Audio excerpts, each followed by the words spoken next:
여러분 안녕하십니까? 지신융합을 맡고 있는 이인식입니다. 오늘은 지신융합 10번째 시간이 되겠습니다. 이 시간에는 비선형 세계의 지신융합에 대한 설명을 드리겠습니다. 먼저 가우스 이론을 설명드릴까요? 우리가 흔히 선형, 비선형이라는 용어를 많이 쓰는데요. 저희가 집에서 수도꼭지를 틀 때 처음에 딱 열면 아주 둥근 모양의 예쁜 물이 나오죠. 이게 이제 측류라는데, 측류는 규칙적이고 예측 가능한 행동을 하는데, 이걸 우리가 선형이라고 합니다.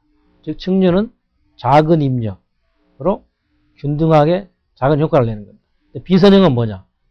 수도꼭지를 조금 더 크게 열어보세요. 그럼 물줄기가 가닥을 이루면서 발생하는 난류가 나옵니다. 그 난류는 불규칙적이며 예측하기 어려운 행동을 합니다. 이렇게 난류는 작은 입력으로 막대한 효과를 유발합니다. 이게 이제 선형 대 비선형입니다. 다시 말씀드리면 수도꼭지를 열 때 처음에 나오는 예쁜 물은 측류, 즉 선형의 세계이고, 조금 심하게 힘을 줄 때 팍 퍼지는 난류는 이 비선형의 세계입니다. 그러면 이 선형과 비선형이 왜 중요하냐? 그건 고전 물리학과 이 비선형 과학 때문에 그렇습니다. 이 고전 물리학, 즉 뉴턴의 운동방정식으로 물체의 초기 조건, 즉 위치와 속도를 알고 있으면 그 물체가 어디로 가는지 궤도를 미리 결정할 수 있죠. 이게 고전 물리학입니다. 즉 고전 물리학에서는 자연현상을 선형계로 간주하기 때문에 모든 결과가 미리서 결정되는 결정론적이고, 또 예측이 가능하고, 아까 선형이 예측 가능했죠. 예측 가능하고 또 질서 정연하죠. 난류가 아니죠. 이게 이제 고전 물리학이었죠. 근데 이 고전 물리학으로 이런 비선형 세계는 설명을 제대로 못했어요. 즉 그래서 비선형 과학이 나오는데, 대부분의 자연현상은 다 사실은 이런 비선형 행동을 보여줍니다. 즉 어떤 거냐? 사람 뇌, 심장, 생물의 진화 현상, 사회의 진화 현상, 세계 경제는 모두가 다 이 비선형 세계입니다. 그래서 이 비선형 세계를 고전 물리학으로 설명을 제대로 못했어요. 그런데 드디어 컴퓨터가 나타나면서 이걸 설명할 길이 트여서 그때부터 우리가 비선형을 다루는 과학이 탄생했노라고 얘기를 하는 것입니다. 그래서 이 비선형 과학에서 가장 중심이 되는 그 내용은 뭐냐? 아까 난류 때 설명드렸습니다만, 입력에서 작은 변화가, 그러니까 수도꼭지를 열 때 조그만 힘이 들어가면 난류가 크게 돼. 그 조그만 힘의 변화가 큰 결과를 나타내는 출력에서. 이게 이제 비선형 과학에서 가장 중요한 현상인데, 그걸 우리가 전문적으로 뭐라 하냐면 이렇게 표현합니다. 초기 조건에 대한 민감 의존성, 영어로 초기 이니셜 컨디션, 자기 조건에 대한 민감한 의존성. 즉 초기 조건이 조금만 달라져도 결과가 확 달라져요. 의존성도가 높다는 거죠. 그래서 그걸 특별히 기상학에서는 나비 효과라고 합니다. 나비 효과를 전문적으로는 초기 조건에 대한 민감 의존성. 나비 효과가 뭐죠? 우리 많이 들었죠. 오늘 북경에서 그 작은 나비 한 마리가 그 작은 날갯짓을 하는데, 그 작은 변화가 출력에서 엄청나게 변화되시기 다음 달 뉴욕에서 폭풍우가 몰아치더라. 이게 이제 나비 효과입니다. 그래서 그 나비 효과가 발견되면서 나온 학문이 이제 카우스고 카우스 과학 이론인데요. 1963년에 미국의 기상학자인 에드워드 로렌츠가 나비 효과를 발견하고, 그걸 보고 카우스를 발견했노라고 하는데, 이게 무슨 얘기냐? 대기의 무질서, 비행기가 날아갈 때 대기 속에서 무질서, 그 다음에 하천에서 급류가, 장마 때 급류가 그렇고, 또 사람의 심장이 불규칙적으로 뛰죠. 또 주식 가격이 왔다 갔다 변동하죠. 이런 것들이 다 카오스입니다. 그 카오스는 우리 곁에 또한 쭉 있어 왔던 것이죠. 대기 무질서. 근데 그 단지 학문적으로 로렌츠가 발견했다는 것이죠. 그럼 그 카오스가 무엇이냐? 이 컴퓨터 화면을, 이게 이제 컴퓨터 화면에서 나타난 건데, 컴퓨터 화면에 기상기 행동이 이렇게 됐어요.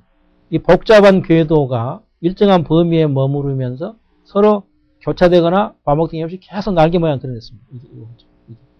이게 바로 이제 에드워드 로렌츠가 우연히 컴퓨터 화면에서 발견하는, 이게 지금 역사적인 발견이 되겠습니다. 이게 이제 나비 효과를 발견하고, 이게 바로 카오스입니다. 즉, 이 카오스를 나타내는 그림을 보십시오. 이게 카오스를 나타내는 그림인데, 일정한 모양새가 있잖아요. 그럼 무슨 얘기? 카오스 자체는 불규칙이라는 뜻인데, 그러니까 불규칙인 혼돈의 현상 속에 어떤 모양이 있다. 그러면 결국 뭐가 되겠습니까? 과학이 승리하는 거예요. 그래서 이걸 영어로 제목 표현인데, 불규칙인 건데, 이 불규칙인 건데 규칙이 있더라. 그러니까 레귤라 엘레기터, 규칙이 불규칙성, 이런 표현합니다. 그래서 이게 카오스를 발견했기 때문에, 이걸 카오스를 발견했기 때문에 카오스 과학이 생기는 거고, 이것은 아까 말씀드린 대로 선형을 하는 고전 물리학을 거부한 걸로 돼서 좀 과장되게 표현하면 20세기 물리학의 세 번째 혁명이다. 즉 뉴턴의 고전 물리학을 이렇게 모순을 발견한 게 첫째, 아인슈타인 상대성 이론이었고 양자역학이었고 세 번째 가우스 과학이라고 이 얘기들 하고 있습니다. 다시 말씀드리면 가우스는 나비 효과고 나비 효과를 우리 카오스라고 말로 바꿔서 표현한 거. 이 카오스는 이렇게 우리 자연 현상에 계속 있다는 거죠. 그리고 이거 그림 나타나는 겁니다. 근데 이게 모양새가 있기 때문에 하나의 과학이다 해서 레귤라, 일레귤라 표현을 하고 있는 것입니다. 그럼 이 카오스를 어떻게 활용하느냐?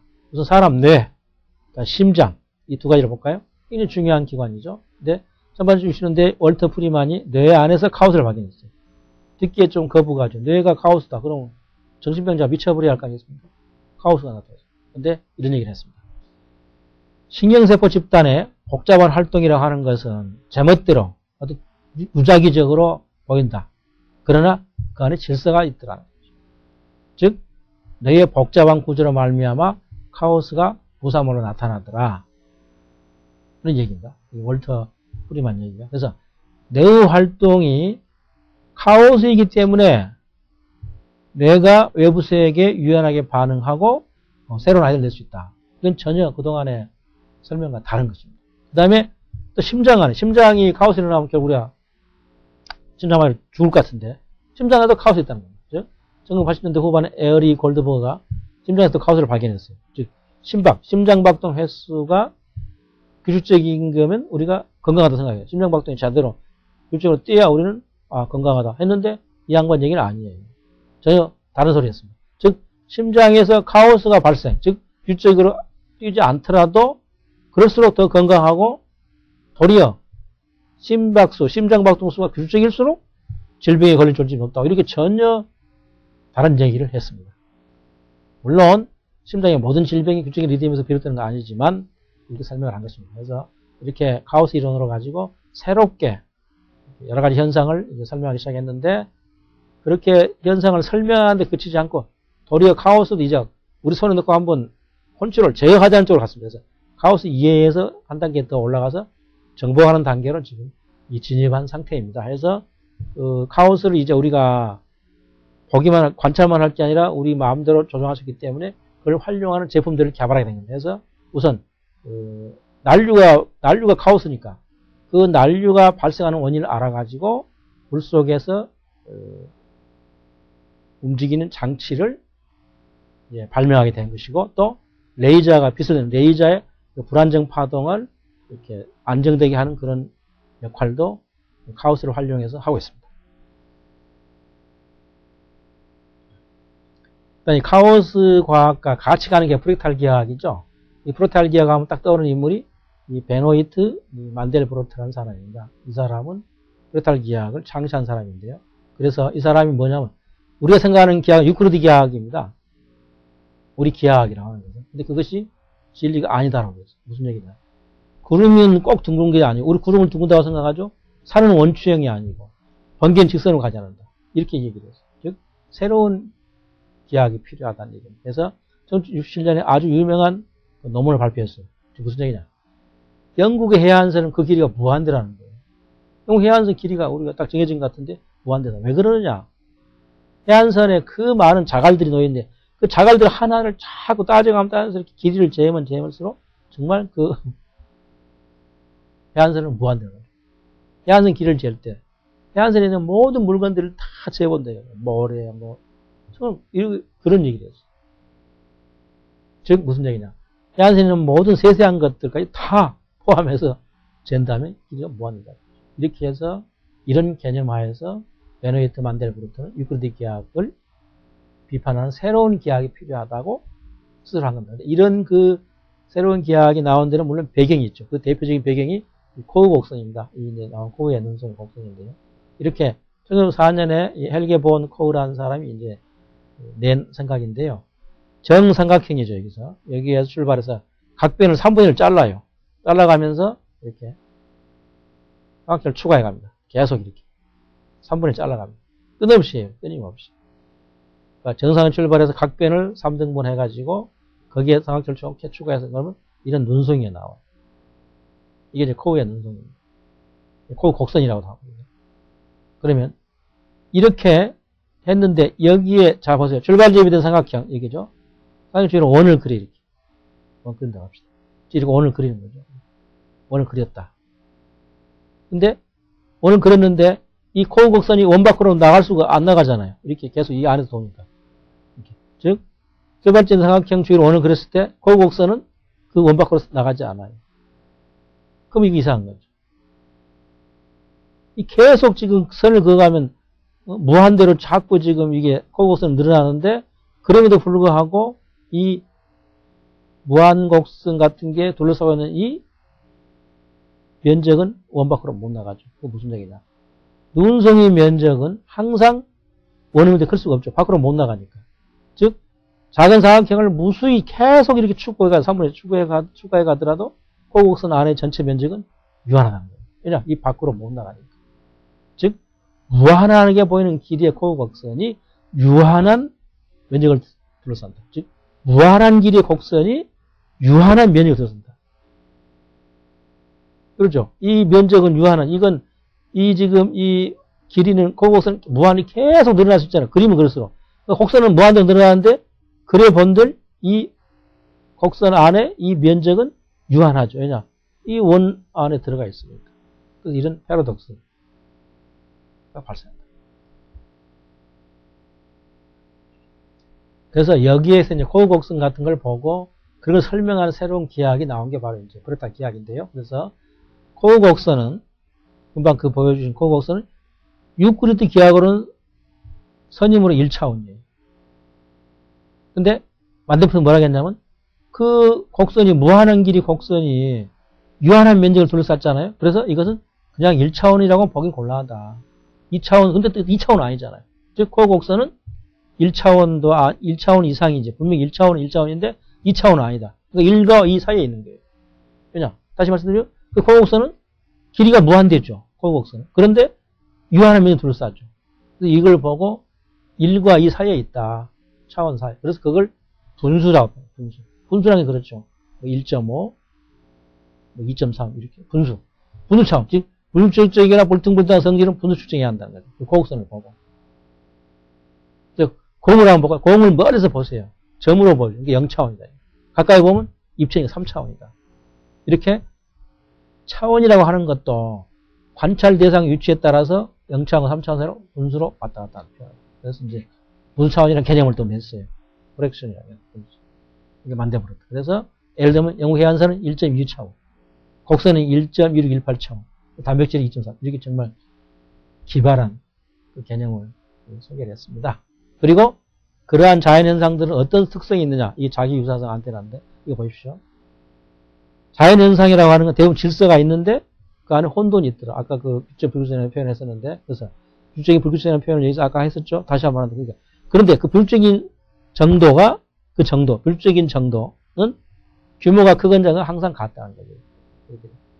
규모가 크건 작건, 크건 작건 이렇게 모든 구조가 갖고 있는 그 기하학적 구조를 우리가 이제 자기유사랑이라는 게 이런 건데 계속 닮아갔죠. 닮아가 있어요.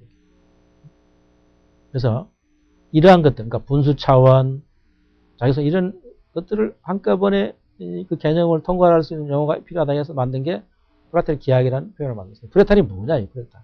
이게 뭐냐면 프라탈 모양이라는 건 무한하게 세분되고 무한한 길이를 가지고 코어곡선처럼 분수로 차원을 나타내고 규모가 작아지는 방향으로 스스로 닮아가고 또 간단한 반복작용으로 해서 계속 만들어낼 수 있고 이렇게 안테나 자기가 이런 것들을 프라탈 모양이라 하고 그거를 프라탈 모양 즉 그런 카오스 상태를 표현해주는 기하학을 프라탈 기하학이라고 명명을 한 것입니다. 즉 프라탈 기하학은 카오스의 기하학입니다. 카오스 기하학, 카오스라는 게 뭐였죠? 유적인 불규칙성 있는 자연현상을 설명한 카오스고 그거를 기하학적으로 설명한 게 프라탈 기하학인 것입니다. 이 프라탈 기하학도 여러 가지로 응용이 되고 있죠. 그래서 지질학에서 석유를 수출할 때 땅속의 석유 매장 위치를 찾아내고 기름을 뽑아내는 기법으로 석유 추출할 때 프라탈 모양을 활용한다고 합니다. 그 다음에 컴퓨터 과학에서는 정말 효과를 많이 이미지 정보 조작. 무슨 소리냐면 이게 마이클 반질이라는 사람이 낸 건데요. 이미지를 그 구성 요소 하나하나에다가 저장하지 말고 아까 자기유사상처럼 패턴이 반복되는 반복적인 패턴을 저장하면 많이 저장할 필요 없잖아요. 그게 또 나오고 또 나오고 이렇게 해서 정전의 1만분의 1이 용량으로 동일한 이미지를 반응하니까 굉장히 힘을 덜 들이고 많은 양을 저장할 수 있다. 그 다음에 생리학에서 아까 에리 걸드버가 다시 나옵니다만 인체에서 카오스가 있었고 다시 그 카오스가 있다는 걸 증명한 게 프레탈 구조가 있더라는 거죠. 즉 사람의 심장과 폐, 혈관. 네, 이건 아까보다 훨씬 이해가 쉬울 겁니다. 무슨 혈관 같은 거 보세요. 대동맥에서 모세혈관까지 프레탈 모양이 있다는 거예요. 즉 반복되는 모양이 있다는 거예요. 그래서 혈액은 중요하지만 공간은 제한되어 있으므로 우리 그 혈액은 굉장히 몸에 중요한데 우리 몸의 공간은 제한되어 있죠. 그래서 그 혈액을 보관하고 유통하는 그 혈관 같은 거는 프레탈 구조를 만들었다는 거예요. 그러면 어떻게 되겠습니까? 나옵니다. 혈액은 중요한데 우리 신체의 공간은 제한되어 있으므로 프레탈 구조로 혈관을 혈관을 다 가지고 있다. 그렇다면 그렇게 하기 때문에 코우의 눈송이처럼 순환계는 거대한 표현을 제한된 품에 넣을 수 있다. 이게 정말 재미입니다. 그리고 심장의 경우 아까 말씀드렸지만 카오스가 발견됐다는데 심장 박동의 프레탈 리듬이 또 나타났어요. 그래서 그 건강성 여부를 가름한다. 즉 프레탈 패턴이 갑자기 소멸하면 심장에 이상이 생긴다. 즉 카오스가 갑자기 소멸하면 심장에 이상이 생긴다라고 얘기를 하는 그런 경우입니다.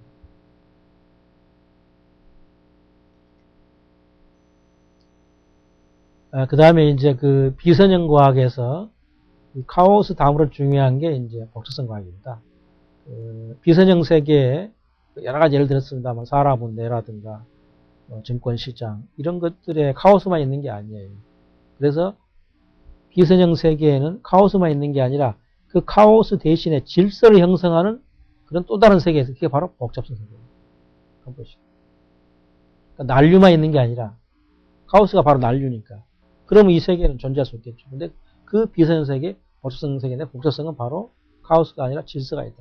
그 질서, 복잡성에 질서가 있기 때문에 우리 이 사회가 유지된다고 봐도 되겠죠. 그래서 복잡성이란 뭐냐? 단순한 질서와 완전 혼돈 사이에 있는 상태. 즉, 여기가 단순한 질서고 혼돈이라면 이 사이에 있는 게 복잡성이다. 즉, 어떤 겁니까? 인간은 뇌, 생태계 같은 자연현상, 주시장, 세계경제 같은 사회현상에는 카오스가 있으면 다 이거 붕괴되고 망하겠죠. 근데 거기에 질서가 있다. 그 질서가 있는 그 세상, 이런 세상이 바로 복잡성 세상이에요. 즉, 이런 세계는 어떤 세계냐? 완전히 고정된 침대 상태로 빠지지도 않고, 완전 무질서 혼돈 상태로 빠지지 않고, 그 안에서 혼돈과 질서가 균형을 이루는 경계, 이 경계면에서 항상 질서를 형성하는 그런 것이 복잡성이다. 복잡성 과학을 혼자 독자적으로 연구했던 유명한 과학자는 일리아 프리고즈입니다. 이 사람은 연력학에서 시작했습니다. 즉 1977년에 비평형, 연력학의 비선형 과정, 그러니까 비평형, 비선형 이 두 가지 말이 나오는데요. 그러니까 평형을 유지하지 않고 비선형 세계에서 연구해서 노벨상 탔는데 이분 얘기는 요동을 통한 질서 이론입니다. 그러니까 질서가 나온다는 거 복잡성 세계. 근데 그 어떻게 요동으로 연력학에서 요동을 통해서 즉 다시 볼까요? 비평형 상태의 개는 잘 보십시오. 비평형. 그러니까 균형을 이루지 않는 연력학 세계. 연력학이라는 것은 열에 의해서 움직이는 세계죠. 그러니까 분자가 움직이거나 그런 세계죠. 그 비평형 상태의 시스템은 불안정함으로 항상 요동을 한다. 이해가 가실 거예요. 근데 그 작은 요동이 비선형 과정. 비선형 과정은 뭐라 겠죠? 작은 입력으로 큰 결과가 엄청 일어나니까 그 작은 요동이 비선형 과정에서 거대한 큰 요동으로 증폭을 해요. 근데 이 증폭된 요동이 아주 심해지면 종래 구조는 없어져요. 그런데 놀랍게도 그 혼돈 상태에서 질서가 자발적으로 나오더라는 겁니다. 이걸 발견한 겁니다. 이게 이제 요동을 통한 질서 개념이에요. 다시 설명드리면 비평형 상태의 시스템에서 비선형 과정에 의해서 자발적으로 형성된 구조를 무상구조라고 해요. 이 무상구조라는 용어는 서로가 배치됩니다. 구조라는 건 그 규정이에요. 무상은 뭐죠? 혼돈.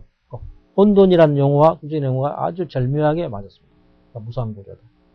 그러니까 구조는 구조인데 혼돈 속에서 생긴 구조다. 이런 얘기입니다.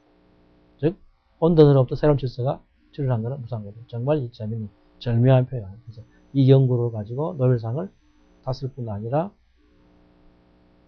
그 책이 나온 게 오늘 질서란 정말 유명한 명저라면서 대부분의 지식인들은 다 이 책을 필독할 정도 책이 1984년에 나왔습니다. 즉 혼돈 속에서 질서가 나오더라는 거죠. 그 다음에 이 복잡성 과학을 연구하는 데는 이제 일리아 프리고진은 그 벨기에 브뤼셀에 위치하면서 연구하다 세상을 떠났는데 연력학 중심인데 동력학 중심입니다. 연력학은 이제 그 에너지 흐름을 가지고 그 하는 학문이고 동력학은 이제 움직임이죠. 행동, 움직임인데 그 연구를 하는 게 이제 복잡성 과학의 두 번째 얘기입니다. 그래서 그쪽에서 하는 이제 개념이 이 개념입니다. 복잡적인 개념. 복잡한 적응 시스템. 개설하는데. 다시 설명드리면 사람은 뇌. 지금 그래서처럼 복잡성을 지닌 개는 단순한 구성 요소. 그렇죠? 사람 뇌에는 신경세포가 엄청나게 많죠.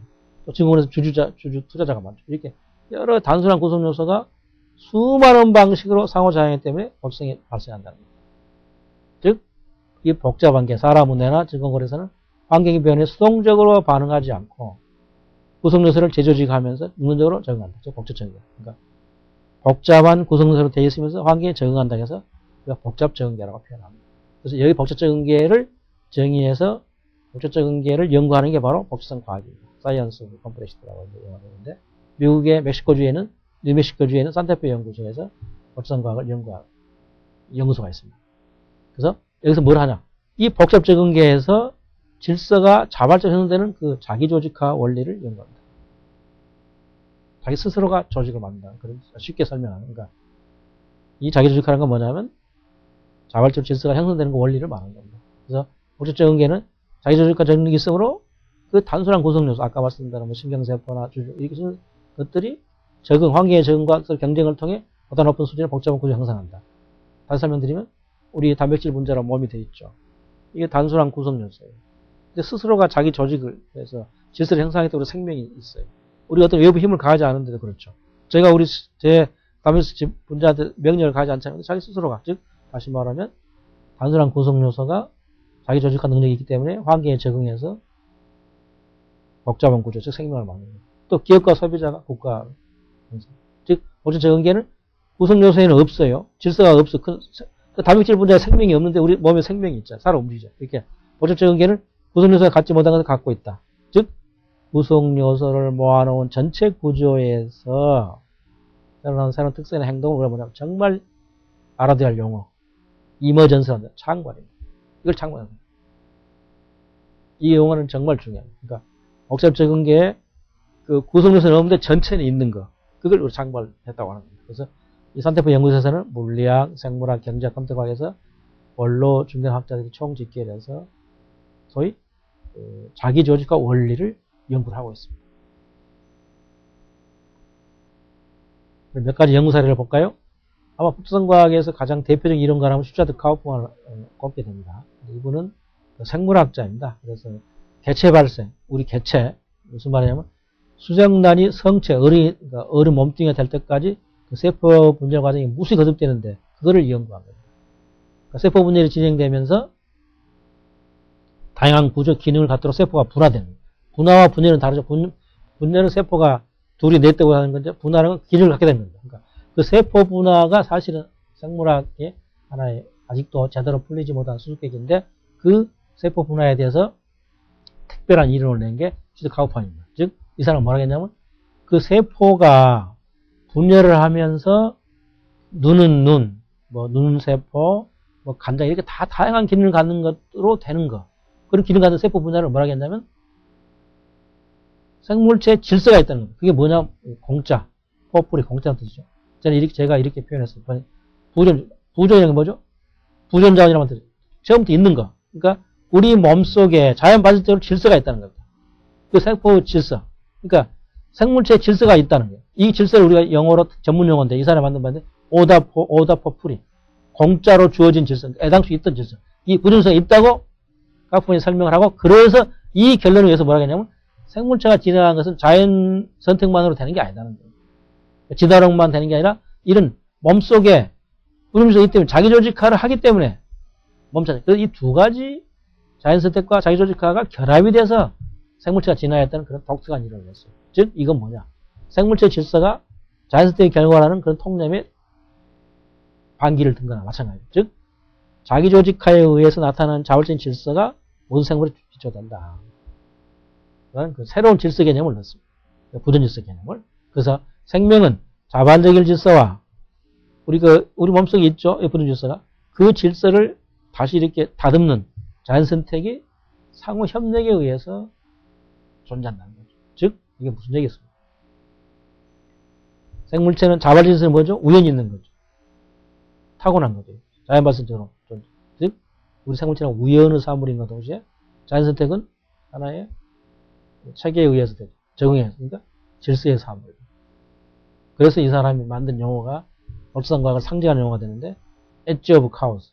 혼돈의 가장자리. 즉 질서와 혼돈 사이에 완벽한 평형이 이루어진 영역. 이 영역에서 이 영역이 뭐냐면 혼돈의 가장자리입니다.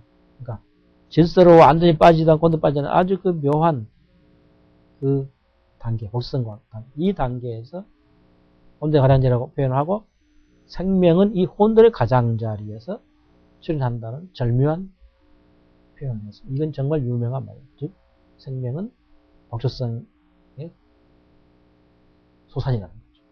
그래서 이 복소성과학이 이제 어떤 의미를 갖느냐 과학에 대해서 이렇게 되겠습니다. 현대과학은 만원경과 현미경을 사용해서 연구하기 때문에 분석을 하죠. 그러니까 전체를 이렇게 다 쪼개죠. 하나하나를.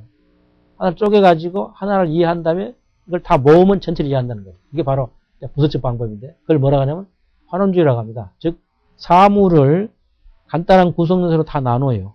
그래서 그 하나를 이해해요. 근데 그걸 전체를 합쳐요. 전체를 이해할 수 있다는 거예요.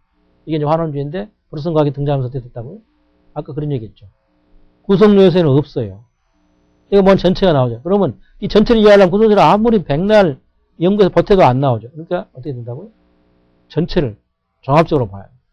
컴퓨터가 등장해서 가능했습니다. 즉 사물을 구성 요소의 합계가 아니라 하나의 통합된 전체로 이해하는, 즉 저질주의, 즉 환원주의에 대한 새로운 비판적인 접근방법이 저질주의. 이 두 가지가 이제 같이 상호 보완하면서 발달하는 게 현대 과학이라고 하겠죠. 그 다음에 이제 복잡성 과학에서 또 하나 재밌는 건 이제 네트워크 과학입니다. 그래서 이제 네트워크 과학에서 가장 기본되는 건 이 6 degrees, 6단계 분리입니다.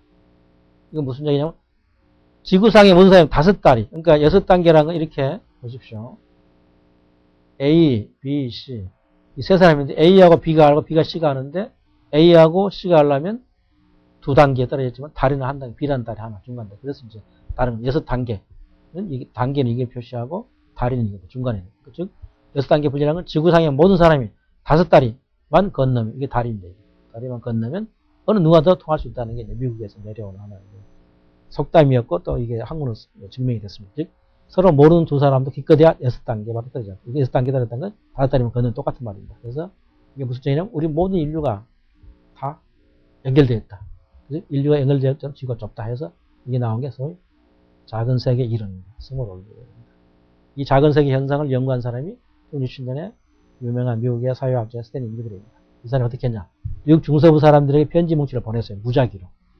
아무한테나. 그리고 보스턴에 사는 낯선 사람에게 도착하도록 요청을 했습니다. 편지 다 보내라고. 그랬더니 편지의 절반가량이 5명의 중간 사람, 즉 6단계를 거쳐서 모르는 사람에 전달되었다. 해서 그 6단계 분리라는 속담 같은 거를 증명을 했습니다. 그리고 이제 98년에 덩컨 원치라는 물리학자가 이 케이븐 베이컨 게임, 이 케이븐 베이컨은 미국의 유명한 영화 배우인데요. 이 게임을 분석했더니 미국에서 할리우드에서 한 배우가 다른 배우에게 연결되는 게 3.65단계만 연결되더라. 즉 우리는 정말 긴밀하게 연결됐다는 거예요. 그래서 이 작은 세계 효과를 활용해서 연구하는 게 경제학에서 유행병까지 적용해서 연구하는데, 근데 발전소 하나에 사고가 나면 전체 발전소가 작동을 멈추잖아요. 또 뇌하는 신경세포에 서로 연결되는 구조. 또 여자들이 사는데 사는 기간이 길어지면 길어질수록 올리온 중에 같아진다고 합니다. 또 헛소문이 확 퍼지죠. 이런 것들은 다 작은 세계 효과라고 생각하고 이걸 연구하는 거예요. 그래서 이런 작은 세계의 효과를 학문적으로 연구하면서 나오는 학문이 바로 네트워크 과학입니다. 네트워크 사이언스. 즉 작은 세계 효과, 작은 세계 구조를 다 있죠. 자연현상에서는 뇌신경세포 네트워크, 또 세포 구성 분야 사이의 상호작용 네트워크, 사회현상의 경제거품. 부동산 거품 같은 거, 또 정치적인 격변, 문화, 유행, 패션 이런 것들을 작은 세계 구조로 파악을 하는 거예요. 그래서 자연 세계와 인간 세계에 존재하는 여러 형태의 네트워크 속에 어떻게 뭐가 섞여 있는가, 그러니까 공통적인 게 뭐냐, 숨겨져 있는 것을 찾아내는 것을 네트워크화해요. 그래서 사람의 몸에서 인터넷, 사람 인간관계 등 세상의 모든 것들을 서로 연결된 네트워크로 보고 공통점을 발견하는 겁니다. 그래서 연구 주제를 보면 재밌는 게 너무너무 많습니다. 우선 반딧불이가 수백만 마리가 거의 똑같은 시간에 불빛을 깜빡인다는 거예요. 깜빡이죠. 근데 지휘자가 없고 신호를 안 보냈는데 어떻게 그런 반딧불이 같이 정말 원시적인 동물, 곤충이 어떻게 그 수백 마리가 한꺼번에 사람을 마스캠 시켜봐서 그렇게 잘 안 되잖아요. 근데 왜 그렇게 하냐. 이렇게 이런 것들. 그 다음에 그러니까 심장세, 박동을 조율하는 세포들이 어떻게 심장 고동치게 할까? 잘못되면 사람이 죽잖아. 심장. 그런 거. 또 귀뚜라미들이 날개를 문제 동시에 귀뚜라미랑 손을 같이 내는데 어떻게 신호를 보내고 할까? 이런 것들. 그 다음에 그 반딧불이, 귀뚜라미, 심박조혈세포가 이게 중요해. 지휘자의 도움도 없이 이거 시키지도 않은데 리듬에 맞춰서 행동을 동시에 하는 그 원리를 연구하는 게 네트워크학이에요. 그래서 한 가지 여기서 공통점이 뭐냐? 네트워크. 복잡한 체계를 구성한 요소 상호작용으로부터 전체 활동이 상반한다는 것이죠. 그래서 이제 그 원리를 찾는 것이 네트워크학인데 이래서 복잡성 과학의 한 부분으로 우리가 얘기를 하는 겁니다. 상반론이 나왔기 때문에. 그 다음에 이 복잡성 과학도 이 경제학에 영향을 미치고 지금 굉장히 새로 나온 학문으로 굉장히 관심을 받고 있는 게 복잡계 경제학입니다. 말 그대로 Complexity Economics입니다. 즉 복잡성 이론을 경제학에 접합했습니다. 제일 처음에 이 시도를 한 사람이 미국의 윌리엄 브라이언 아더라는데 수학체적인 개념을 냈어요. 우리가 많이 알고 있는 수학체감입니다. 즉 신고전파 경제학의 수학체감인데요. 무슨 얘기냐? 두 번째 먹는 과자 첫 번째 맞아도 맛이 없죠. 그렇죠? 갈수록. 즉 작은 효과는 쉽게 사라져요. 그리고 신고전파 경제에서 뭐였죠? 수요 공급은 항상 균형이 유지되고 경제는 항상 완전한 평행 상태 유지된다는 게 신고전파 경제학인데 브라이언은 달리 봤어요. 경제는 불안정하다. 예측이 불가능하다. 그리고 수학체증 원리가 적용된다. 이 수학체증이 뭐냐? 수학체증과 반대죠. 그래서 나온 게 한 번 앞서면 계속 앞서간다는 거예요. 여기는 정반대. 아까 작은 효과는 아쉽다는데 아니다. 그래서 이렇게 전혀 다르게 기존의 수학체감을 이 뒤에 없는 수학체증을 윌리엄 브라이언 아더가 제시를 해서 어떻게 설명했냐면 그렇다고 해서 수학체증과 수학체증이 어느 하나가 없어지는 게 아니라 서로 병존하고 보완적이다. 즉 지금까지 거대한 중공업, 곡물산업 같은 것은 안정되고 변화가 느린 대량생산이기 때문에 수학통했는데 오늘날 정보산업이 발달하면서 즉 소프트웨어 같은 데 보면 마이크로소프트 같은 데 제품을 딱 내놓으면 2등이 없어요. 1등이 다 독식이에요. 승자 독식. 이런 것들은 바로 수학체증이 통하는 거다. 작은 효과가 결과적으로 다 전체를 엄청난 결과를 가져옵니다. 그래서 작은 효과가 사라진다, 사라지지 않는다. 그러니까 처음에 먼저 선점하는 이런 식으로. 그래서 수학체증 세계의 승자가 누가 되느냐? 새로운 기술이 안개 속에서 감을 그릴 때 남보다 먼저 시장에 뛰어들어서 먼저 선점하는 효과. 먼저 선점 효과가 큰 거예요. 작은 거랑 큰 거. 이렇게 해서 남보다 먼저 시장에 뛰는 용기 결정하는 사람이 수학체증이었습니다. 이게 대표적인 게 마이크로소프트로 예를 드는 것입니다. 이렇게 해서 복잡성 경제학에 대한 관심이 유발돼가지고 이제 일원화되기 시작했습니다. 그래서 이렇게 이제 신고전파 경제학과 복잡 경제학을 비교를 해볼까요? 우선 전통 경제학에서 정태적, 움직이지 않아요. 폐쇄적이에요. 선형이에요. 균형이에요. 근데 복잡계는 정태적인 다이나믹, 동태적이고 개방적이고 비선형이고 불균형. 즉 시장이 안정됐다. 여기는 불안정하다는 거죠. 그 다음에 행위자 올 때 우리 호모 에코노미크스 경제적 인간에서 전통 경제학에서는 행위자가 정보를 완전히 가지고 있고 착오와 편견도 없고 학습과 적용도 불필요하고 인혁적인 계산하고 완전 합리적이다. 근데 무슨 말씀이냐? 그렇지 않다. 복잡에서는 사람은 불안정한 정보를 가지고 착오와 판단을 하게 되고 시간에 따라 학습과 적용을 해야 하고 균합적인 문제 해결해야 하고 균합적 합리성. 전혀 이렇게 다른 겁니다. 그러니까 네트워크를 볼 때 네트워크 개념이 아예 없어요. 전통 경제학에서. 경제의 인간이라고 호모 에코노미스트라는 것은 시장 메커니즘을 통해 간접적으로 상해한다. 서로가. 근데 무슨 말씀이냐? 네트워크는 필수 요소다. 즉, 우리 경제 주체들은 네트워크를 통해서 서로 긴밀한 상호작용한다. 전혀 좀 다른 거예요. 장발성 개념이 별로 없어요. 여기. 거시경제, 밀시경제는 별도 존재한다. 근데 그렇지 않다. 그래서 거시경제, 밀시경제는 구분 없이 서로 상발한다. 그 다음에 진화할 때 여기 진화 개념이 없어요. 혁신 창출한다고 안 했죠? 그런 개념이 없어요. 혁신 개념이 없어요. 그런데 이건 그렇지 않고 진화 과정을 통해서 혁신이 가능하다. 전혀 다른 거예요. 그 다음에 복잡성과학에서 또 이제 재밌는 분야가 컴퓨터 분야이기도 하지만 또 복잡성과학의 분야로 포함시키기도 합니다. 그래서 인공생명은 말 그대로 생명을 만드는 겁니다. 인공적으로. 그러니까 인공지능과 또 다른 건데, 인공지능은 지능을 만드는 거고. 근데 쉽게 설명은 이겁니다. 이건 또 말이 안 되는 거예요. 왜냐하면 기계와 사람 차이는 뭐죠? 기계는 자식을 못 낳고 사람 자식을 낳는 그게 차이인데 그 기계에 자식을 낳게 하는 거예요. 이게 이제 인공생명이에요. 그래서 그 천재적인 컴퓨터 과학자 존 포인너에만 이런 얘기를 했어요. 생물처럼 새끼를 낳고 스스로 진화할 수 있는 기계를 만들 수 없을까? 그래서 스스로가 내는 답이 자기증식 자동차예요. 자기 스스로가 셀프 디프로트, 자기 스스로가 번식하는 그런 자동 기계 이름을 냈어요. 그래서 계산을 할 뿐만 아니라 스스로가 자기 복제품을 생산할 수 있는 그런 기계를 이름을 냈어요. 그게 자기증식 자동차 이름. 그리고 이걸 좀 더 멋있게 만든 게 유명한 세포 자동차예요. 보시면요. 그래서 이제 이 세포 자동차 이론이 나온 뒤에 이걸 활용한 사람이 영국의 존 코네입니다. 그래서 이 세포 자동차를 또 하나 만들었어요. 이제 이 세포 자동차 이론을 이용해서 만든 게 바로 라이프, 이 생명 게임입니다. 이제 잘 보십시오.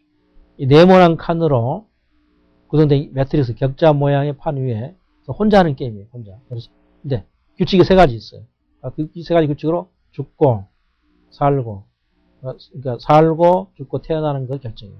이 단순한 규칙을 가지고 이 생명체를 이렇게 움직이다 보면 놀랍게도 복잡한 구조가 나옵니다. 여기 보시면 코스 일성이 나타나고 또 글라이더, 세포자동차 이렇게 해서 단순한 규칙에 의해서 생명체처럼 복잡한 행동 구조가 생성되어 있음을 보여줌에 따라서 정말 인기 진전되는 모든 과학자들이 이게 좀 환상 인기를 얻었는데 왜 이게 사라졌느냐? 이건 돈벌이하고 관계가 없잖아요. 컴퓨터라는 건 일단 전산실에서 프로그램을 개발해야 하고 그런 문제 해결과 관계가 없기 때문에 이게 70년대 이후에 인공생명 연구가 사라지게 된 것입니다.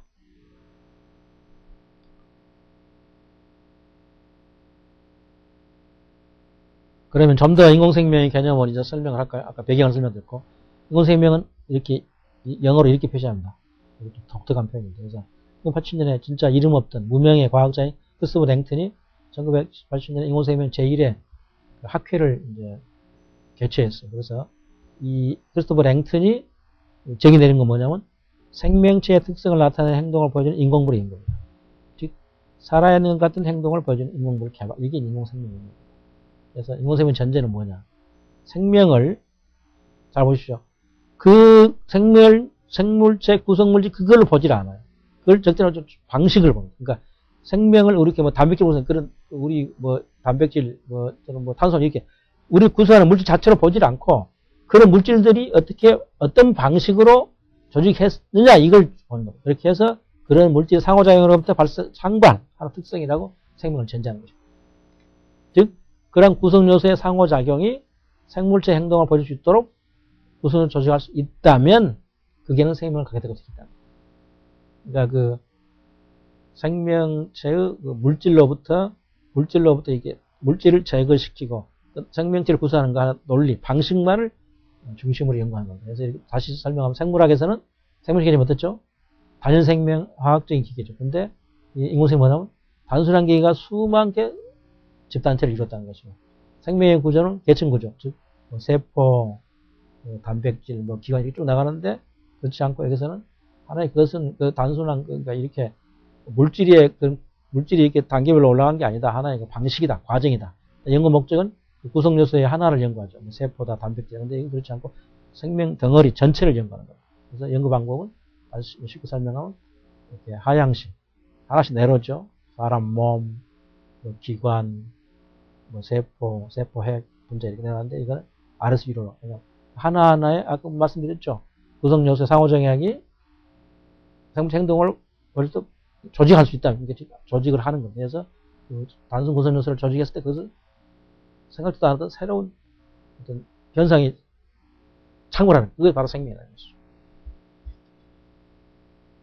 그래서 이런 이제 전제하에서 과학자들이 많은 그 연구 결과를 내놓았습니다. 그리고 대표적인 유전 알고리즘입니다. 유전 알고리즘. 알고리즘이라는 건 소프트웨어라는 뜻이죠. 어떤 그 절차를, 어떤 문제를 해결할 수 있는 절차를 모아놓은 게 이제 알고리즘인데, 근데 소프트웨어가 이제, 컴퓨터, 소프트웨어가 알고리즘입니다. 그 1970년 존 홀레라는 사람이 유전자 재주학과 돌연변이에 의해서 생물이 진화하는 자연선택 원칙에 입각해서 완성합니다. 다시 말씀드리면, 유전자 재주학과 돌연변이에 의해서 생물체가 이렇게 생겨나는 그 자연선택 원칙을 소프트웨어로 만든 거예요. 그래서 그걸 이용해서, 그러니까 자연의 그 진화 이론을 이용해서 문제를 해결하는 겁니다. 그게 이제 유전 알고리즘입니다. 그래서 게임 이론에서 어쩌서 계산기까지 문제 해결 프로그램. 이게 무슨 얘기냐면 기왕의 프로그램은 정확하게 문제를 해결해야 해요. 그런데 정확하게 해결하려면 몇십 년 걸리는 문제가 있는데 최적화, 그러니까 근사한 값만 찾는 데는 몇 분 안 걸리죠. 이건 뭐냐면 정확한 문제를 해결하는 데는 안 맞지만 가까운 답만 해결하면 필요한 게 많거든요. 최적화. 그런 문제를 해결할 때 이게 저거라는 것이죠. 그래서 이제 유전 알고리즘을 가지고 한 단계 더 올라가는 게 이제 이겁니다. 컴퓨터가 스스로 자신의 프로그램을 짤 수 없을까? 이건 정말 놀라운 얘기죠. 컴퓨터가 스스로가 자기 프로그램을 짜는 겁니다. 그래서 그러기 위해서는 컴퓨터가 프로그램을 진화하면 되지 않겠느냐. 그게 나온 게 바로 유전 프로그램입니다. 그래서 유전 알고리즘을 약간만 수정하면 컴퓨터가 프로그램을 진화시킬 수 있다는 거예요. 그래서 이러한 알고리즘을 바로 유전 프로그램입니다. 그래서 이거 어디에 쓰이느냐. 유전 프로그램을 잘하면 스스로가 컴퓨터가 그림을 그려요. 음악을 작곡하고 예술적인 진화적 예술에 활용이 되고 있습니다. 그래서 즉 생물이 진화하는 과정을 프로그램에 응용해서 예술작품을 창작한다. 이건 여러 작품이 많이 나와 있죠. 그 다음에 이제 건축 로봇은 그 아까 인공지능 같은 것은 우리가 설명했는데 전체에서 아래로 내려가는 겁니다. 그러니까 컴퓨터 로봇의 머릿속에 프로그램을 넣어줘가지고 이렇게 이제 로봇이 행동하게 하는데 이건 그게 아니고요. 이 건축 로봇은 뭐냐면 아래에서 위로 올라가는 겁니다. 그러니까 그 아래 구성 요소만 잘 이렇게 해놓으면 스스로가 지능이 창발할 수 있다. 그렇게 해서 개발하는 인공지능 방법이 건축 로봇입니다. 그 유명한 호주 출신의 미국 과학자인 로저 브룩스가 동물 행동학을 로봇공에 접목한 겁니다. 즉 무슨 얘기냐면 그 바퀴벌레 같은 거 보면 그 지능이 별로 높지 않은 곤충에도 불구하고 집에서 잘 움직이잖아요. 그 바퀴벌레 같은 원리를 이용한 겁니다. 즉 곤충의 복잡한 행동이 창발적으로 일어나더라. 그러니까 머릿속에, 그 곤충의 머릿속에 그런 행동을 할 수 있는 지능은 없음에도 불구하고 곤충이 스스로 움직이면서, 그러니까 아래에서 위로 올라가는 거죠. 그런 지능이 나오더라. 창발. 이걸 이용합니다. 그래서 곤충 수준의 지능 가진 로봇을 개발하는데 아주 상당히 많은 성과를 올리고 있습니다. 이제 그 다음에 이렇게 창발이라는 개념이 이제 여러 번 복잡성과에서 나오는데 이걸 그러면 어떻게 또 다른 각도에서 볼 것이냐. 그게 초유기체입니다. 창발제는. 슈퍼 오가니즘. 1928년에 곤충학자 윌리엄 힐러가 아프리카 대초원에 가면 사는 흰개미 집단 같은 거 보면 그 개미 하나하나는 개미니까, 흰개미니까 지능이 높지 않은데 그 흰개미 집단이 정말 놀랍게도 큰 집을 짓는다. 그래서 질서 있는 사회를 형성하고 흙나무를 침으로 멍쳐 집을 지어요. 그래서 버섯 흰개미의 경우 높이 4m 되는 탑 모양의 집을 짓는데 그 집을 들여다보면 온도조절하는 냉난방 장치도 있고 애벌레에 버섯을 기르는 방도 됩니다. 이렇게 그러면 이거 참 신통하다. 왜냐하면 개미 한 마리 지능이 없는데 어떻게 개미 집단에서 즉 창발입니다. 그래서 개개의 개미는 집지을 지능이 없는데 집합체는 서로 역할이 상이한 개미들 상호작용으로 거대한 탑을 지었다. 즉 개개의 흰개미가 가진 것을 총괄을 훨씬 뛰어넘는 지능, 능력을 보였다. 이게 뭐겠죠? 즉 창발인데, 즉 흰개미 집단 초기체. 그래서 유기체보다 이거 다 슈퍼란 말이죠. 이거는 1 더하기 1이 2가 돼야 할 텐데 1 더하기 1이 약간 5가 된 식으로 이렇게 전혀 다른 기능을 나왔다. 그래서 이걸 초기체라고 표현을 하고 용어를 만들었고 초기체를 다시 설명드리면 하위 수준 구성 요소, 즉 흰개미 집단, 흰개미 난다체에는 없는 특성 행동이 상위 수준, 흰개미 집단 전체에서 나타났다. 즉 창발이에요. 초기체는 창발이 결국 복잡성과 개념과 같은 것입니다. 그래서 나온 게 하나가 떼지능입니다. 수험, 떼. 개미, 흰개미, 꿀벌 같은 사회성 곤충은 집단 행동을 할 때 지능을 나타내요. 집단 전체가. 개미를 보세요. 개미 같은 거 먹이를 이렇게 사냥할 때 한 마리가 딱 먹이를 발견하면 집으로 얼른 돌아가서 그 동료들한테 알리거든요. 근데 또 그 동료가 먹이를 가지러 갈 때 정말 제일 빠른 길로 가요. 왜 그러냐? 그런 것들. 그러니까 그 떠올고 개미는 지들끼리 큰 걸 나르다가 무거우면 여럿이 합쳐서 분업해서 날라. 이렇게 개미 한 마리 한 마리가 정말 그 미생물 진짜 그 정말 지능이 없는 그런 곤충인데 불구하고 집단은 우리 인간 못지않게 문제를 해결해요. 그래서 그 지능, 떼의 지능, 그러니까 개미 떼에서 나온 지능 이걸 이제 활용하자. 그래서 자연적인 것은 이제 우리가 설명드렸습니다만 그 개미가 사냥을 할 때, 분업을 할 때 이런 것들이 있는데 그거를 이용하자 해서 나온 게 로봇이다 이용하고 또 전화를 이렇게 통화량이 막 이렇게 복잡할 때 이 떼지능을 이용한 그 소프트웨어를 넣어주면 그게 돌아다니면서 통화량을 고통성형처럼 풀어주고 이런 것들을 이제 연구하는 것들이 나와 있습니다. 그래서 떼 로봇공학은 말 그대로 떼지능의 원리를 로봇에다 이용한 겁니다. 그래서 떼지능을 보는 소프트웨어 개발이 많이 되어 있고 예를 들어볼까요? 설명이 좀 중복된지 모르겠으면 다시 한번 드리면 떼지능 소프트웨어로 개미떼가 먹이 사냥하러 이동하는 모습을 응용한 소프트웨어인데 개미는 먹이를 발견하면 동료들에게 알리게 집으로 얼른 돌아갑니다. 이때 땅의 행적, 즉 페로몬이라는 게 뭐죠? 동료에게 신호를 주는 위에서 몸에서 발생하는 그런 화학물질, 분비하는 물질인데 개미는 냄새로 길을 짜서 먹이가 보금자리로 왔다 갔다 하는데 이걸 이용한 소프트웨어는 어떻게 되느냐? 살아있는 개미가 먹이와 보금자리를 최단 경로 통신망에서 인공개미가 교통수경처럼 그 통화증을 채취해주고 외국에서는 그 트럭으로 물건을 배달하는 회사에서 이걸 이용하면 빠른 길로 채소 같은 우유를 배달할 수 있다. 그 다음에 또 하나는 꿀벌 사이에 불협체계를 갖고 있는데 꿀벌대가 이를 분담하는 걸 본떠가지고 공장에서 조립 공정을 논리적으로 운영을 하기도 하고 그 다음에 떼증소업 또 하나는 로봇제에도 도움이 돼서 이 전쟁터에서 무인지상 차량을 제어할 때 사람이 타지 않는 차량을 차가 움직이게 할 때 하고 또 빗속에 나노로봇을 제어할 때 빗속에서 나노로봇이 돌아다닐 때 그걸 제어할 때도 떼증 소프트웨어를 활용한다는 것입니다. 그래서 이렇게 장발지능에 대한 여러 가지 이제 사례를 보았는데 그래서 가장 중요한 게 집단지능입니다. 그래서 이제 인터넷 사회에서 가장 이게 이제 정보 사회에서 이야기되는 거거든요. 원래 그 뿌리는 1907년에 브랜스 클턴이라고 그 우생학이라는 용어를 만든 그 영국의 학자인데요. 그 사람이 어느 소시장에 그 무게를 재는 시장을 지나갔는데 그 소의 무게를 측정하는 그 퀴즈 게임 같은 걸 했어요. 근데 그 많은 사람들이 소의 모습만 보고도 그 답을 써내는 놀랍게도 800명이 써낸 그 수정체의 평가비 1.197. 재보니까 저기 조금만 차이밖에 안 났어요. 이렇게 이 대중은 영재다. 즉 집단 구성원이 특별히 박시하거나 합리적이지 않더라도 집단 전체가 올바른 결정을 내줬다 해서 이 집단 지능. 즉 우리 집단이 지능이 있다는 거죠. 쉽게 말하면 아까 그 개미나 꿀벌 집단처럼. 그래서 나온 말이 이 대중의 지혜다는 새로운 용어가 나왔습니다. 그 대중이 지혜롭다는 거죠. 2004년에 제임스 로키가 이 대중의 지혜라는 책을 내는데 거기에 보면은 집단 지적 능력, 우리 대중이 어리석은 게 아니라 지혜롭다는 겁니다. 그래서 예컨대 주식시장이 튼탈 없이 작동하다가 가끔 엉망이 되거나 새벽에 동네 편의점에서 항상 살 수 있는 것도 대중지혜의 표현이다. 그래서 나온 게 네트워크 군대입니다. 즉 영리한 군중. 우리 젊은이들 영리한 군중인데 휴대전화 인터넷으로 무장한 군중들이 나와서 세계적으로 여러 가지 일을 많이 했죠. 예컨대 무슨 월드컵 붉은 악마도 그중 하나고 특히 한국 같은데 촛불 집회가 굉장히 많이 있어요. 촛불 집회가 해서 여러 가지 정치적으로 영향력을 끼쳤는데 이런 게 네트워크 군대입니다.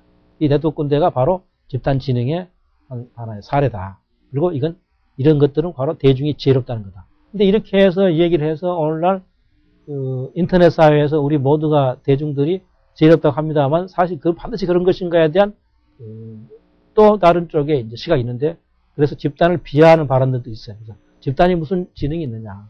집단은 우매하다. 군중심이다 해서 나오는 게 영국의 토마스 칼리는 일찍이 나는 개인이 모르는 것을 집단이 알 것이라고 믿지 않는다. 정말 부정적인 얘기였고 또 니체 같은 유명한 철학자도 광기 어린 개인은 드물지만 집단에는 항상 그런 분이 존재합니다. 그래서 역시 그 히틀러의 나치를 이제 애언한 것처럼 됐는데 이렇게 해서 일각에서는 그 집단을 정말 어리석은 군중의 정말 오합지졸로 보는 그렇게 했습니다만 현재 이렇게 집단지능 개념이 나와서 인터넷 사회에서 우리 네티즌들에 대해서 긍정적으로 평가하는 그런 이론도 많다는 것입니다. 지금까지 비선형 세계 이제 여러 가지 말씀드렸는데요. 좀 더 공부하고 싶은 분한테는 전문서적으로 소개해드리면, 물론 제 책에도 소개됐습니다만, 이게 이제 법조성 과학의 가장 그 기본이 되는 책입니다. 그 책 제목은 좀 이렇게 특이하게 나왔습니다. 본래 이 책 제목 원제는 법조성이라는 거고, 그 다음에 그 법조성 경제학에 관심이 있는 분은 구해의 기억, 굉장히 두꺼운 책입니다. 이것도 굉장히 훌륭한 안내사택 같고, 그 다음에 대중의지, 아까 집단지능의 그 대표적